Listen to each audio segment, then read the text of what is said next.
तो हम लोगों की जो पिछली क्लास हुई थी, उस पिछली क्लास में बेसिकली हम लोग क्या कर रहे थे, सॉल्व एग्जांपल्स कर रहे थे एज रिलेटेड वाले टॉपिक का, राइट। तो अभी एक और सॉल्व एग्जांपल है, दैट इज़ एग्जांपल नंबर 19। अपनी एनसीईआरटी टेक्स्ट बुक खोलना। एनसीईआरटी टेक्स्ट बुक में जहाँ पर ये एग्जांपल नंबर 19 है, इस एग्जांपल नंबर 19 को अभी मैं सिखाकर समझाकर अच्छे से दे रही हूँ। कैसा है, मैथ्स ऐसी होनी चाहिए कि अगर किसी ने आपको उसके जैसा एक दूसरा सवाल दे दिया, एटलीस्ट कम से कम वैल्यूज़ बदल के ही दे दिया, तो आपको बनना चाहिए। आपको रट्टू तो नहीं बनना कि हाय हाय मेरे को तो बन ही नहीं रहा। तो अभी हम लोग एग्जाम्पल नंबर 19 करेंगे। इसके बाद कॉपी चेकिंग में तुम्हारे लिए होमवर्क है एनसीईआरटी ओपन करना। उसमें जो एक्सरसाइज नंबर 2.6 है, एक्सरसाइज 2.6 का क्वेश्चन नंबर 6 की तुमको चेकिंग करवानी है। ठीक है, ये तुम्हारा काम है। Is it okay? चलो आगे बढ़ते हैं। अब देखो ये सवाल कैसा है। यहाँ पे दो लोगों की बात हो रही है, एक का नाम है अनु और एक का नाम है राज। ठीक है, इनकी एज का रेशो आपको दिया है 4:5। एक बात हमेशा याद रखना, कभी भी जितने भी सवाल हो, चाहे वो एज रिलेटेड हो या चाहे वो एज रिलेटेड ना हो, रेशियो वाले सवालों को हमेशा इस तरीके से किया जाता है भाई कि let the common factor be इतना। ठीक है, जैसे अभी क्वेश्चन में आपको क्या दिया है कि एज, प्रेजेंट एज, ठीक है, पूरा आगे वर्ड भी लिख देती हूँ मैं, प्रेजेंट एज किसकी, अनु की, अपॉन में यहाँ पर क्या आ जाएगा, प्रेजेंट एज बोलो किसकी, राज की, कितनी है, ये है 4/5। तो जब भी ऐसे रेशियो वाले सवाल आए, चाहे एज में आए या चाहे दुनिया में कहीं भी आए, इन लोगों को हमेशा कॉमन फैक्टर से किया जाता है। ठीक है, तो लेट कॉमन फैक्टर बी। अब तुम्हारी मर्जी, कॉमन फैक्टर के नाम पे तुमको जो सिंबल अच्छा लगता है तुम वो सिंबल ले सकते हो। तुम्हें एक्स अच्छा लगता है तुम एक्स ले लो, तुम्हें पी अच्छा लगता है तो तुम पी ले लो, तुम्हारी मर्जी। कॉमन फैक्टर लेने से ये होगा कि जो अनु थी जिसकी एज का रेशियो राज की एज के साथ 4:5 दिया था, अब आप उसी अनु की जो प्रेजेंट एज है ना वो ले सकते हो, ऐसा अलग बिना रेशियो के लिख सकते हो उसको, 4x ईयर्स ऐसे लिख सकते हो। पहले नहीं लिख सकते थे, जब तक कॉमन फैक्टर नहीं लिया था तब तक नहीं ले सकते थे। कॉमन फैक्टर लेने के बाद ले सकते हो।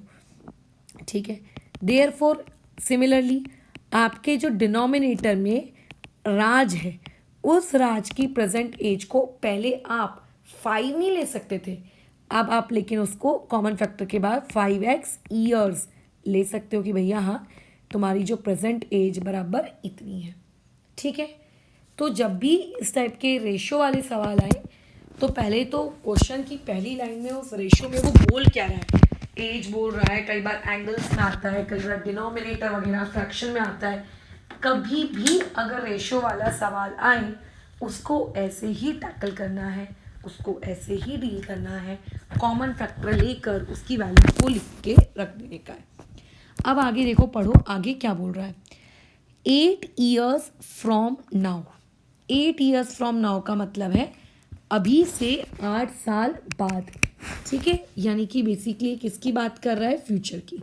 ठीक है, ये किसकी बात कर रहा है, फ्यूचर की, कि 8 साल बाद। तो 8 साल बाद का मतलब इनडायरेक्टली फ्यूचर की। तो फ्यूचर का मतलब ये होता है कि जो भी आपके पास प्रेजेंट एज है आप उसमें उतने ईयर्स आप ऐड करोगे, है ना। यानी कि अगर कोई तुमसे ये बोलेगा कि आफ्टर 8 ईयर्स, ठीक है, 8 साल के बाद जो आपकी अनु है उसकी एज कितनी हो जाएगी, बताओ। एज 8 साल बाद, ठीक है, एज किसकी, अनु की। तो आप ये नहीं बोलना मैडम 4x होगी, आप बोलना 4x + 8 होगी, क्योंकि आप 8 साल बाद की बात कर रहे हो ना। फिर सिमिलरली आप ये नहीं बोलना कि राज की एज 5x होगी, आप बोलना 5x + 8 होगी, ये आप बोलना। ठीक है, ये कर लेना। जब भी बोले 8 साल बाद, 8 साल पहले, हमेशा इतना तो लिखना ही है, हमेशा इतना तो लिखना ही है। दिस इज अ नियम, इतना तो आपको लिखना ही है। चलो खैर लिख दिया हम लोगों ने, बहुत ही बढ़िया। अब आगे, आगे क्या है, बोल रहा है कि 8 साल बाद यदि यदि तुम फिर से उन दोनों की एजेस का रेशो लेते तो रेशो अब 5:6 आता। अब आपको वापस से कॉमन फैक्टर लेने की ज़रूरत नहीं, कॉमन फैक्टर हमेशा स्टार्टिंग के रेशो में लिया जाता है। अब वो क्या बोल रहा है कि 8 साल बाद, ठीक है, अकॉर्डिंग टू गिवन कंडीशन, अगर मैं गिवन कंडीशन के अकॉर्डिंग चलूँ तो वो ये कह रहा है कि 8 साल के बाद अगर आप अन्नू की एज का रेशो राज की एज के रेशो के साथ लेते हो, ठीक है, तो वो कितना आएगा, पढ़ो क्वेश्चन में कितना आएगा, 5:6, यानी कि 5/6, ऐसा क्वेश्चन वाला कह रहा है। लेकिन एक बात बताओ, 8 साल बाद अनु क्या 4x रहेगी? नहीं मैडम, आप तो पहले ही बता चुके हो 4x + 8 रहेगी। तो 8 साल बाद अनु हो जाएगी 4x + 8 की। सिमिलरली राज क्या 5x का 5x ही रहेगा? नहीं, वो भी हो जाएगा 5x + 8 का। और इक्वल टू में ये 5/6। क्या अब तुमको इस लीनियर इक्वेशन को सॉल्व करना आता है? बिल्कुल आता है, हमने सीखा है इसको लीनियर इक्वेशन को सॉल्व करना। कैसे करते हैं? क्रॉस मल्टीप्लिकेशन से। ये 6 किससे मल्टीप्लाई होगा? 4x + 8 से। ये 5 किससे मल्टीप्लाई होगा? 5x + 8 से। तो ये 6 4 ज़ा कितना हो गया? 24x। 8 6 ज़ा कितना हो गया? 48। 5 5 ज़ा कितना हो गया? 25x। 8 5 ज़ा कितना हो गया? 40। नंबर एक तरफ, वेरिएबल एक तरफ कर लो। साथ ही गणित कर रहे हैं, ये हम लोग ऑलरेडी सीखे हैं। खैर चलो सॉल्व कर लो। 24x में से 25x गया -1x। 40 में से 48 गया -8। सो देयरफॉर यहाँ से x की वैल्यू आ गई 8। ये किसकी वैल्यू आ गई? x की। x की वैल्यू आने का मतलब ये नहीं होता कि क्वेश्चन खत्म, ठीक है। x की वैल्यू आने का मतलब ये नहीं होता क्वेश्चन खत्म। आपको क्वेश्चन की स्टेटमेंट रीड करनी पड़ेगी कि क्वेश्चन पूछ क्या रहा है। तो वापस से क्वेश्चन में चलो। क्वेश्चन में बोल रहा है फाइंड देयर प्रेजेंट एजेस, मतलब अनु और राज की प्रेजेंट एजेस ढूंढो। तो अनु की प्रेजेंट एज कितनी थी? 4x। राज की प्रेजेंट एज कितनी थी? 5x। तो वहां पे x था। अगर x पता चल जाए, जो कि पता चल चुका है 8, तो तुम्हें नहीं लगता तुम्हारे पास प्रेजेंट एज आ जाएगी अनु की? बिल्कुल आ जाएगी। कैसे? देखो, प्रेजेंट एज जो थी, एक मिनट, हाँ, प्रेजेंट एज जो अनु की थी वो कितनी थी? 4x years.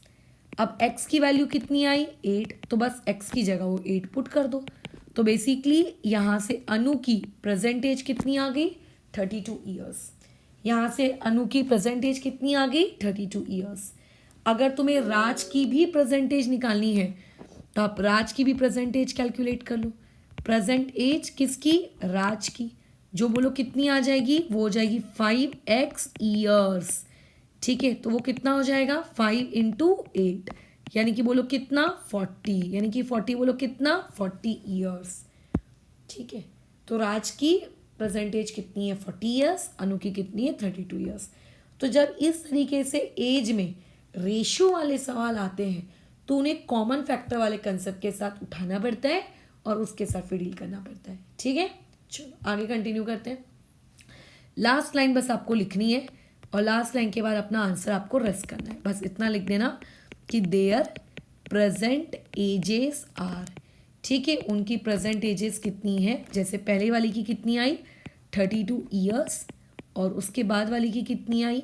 40 years respectively. ख़त्म कहानी कि ये इन लोगों की प्रेजेंट ईयर्स एजेस है।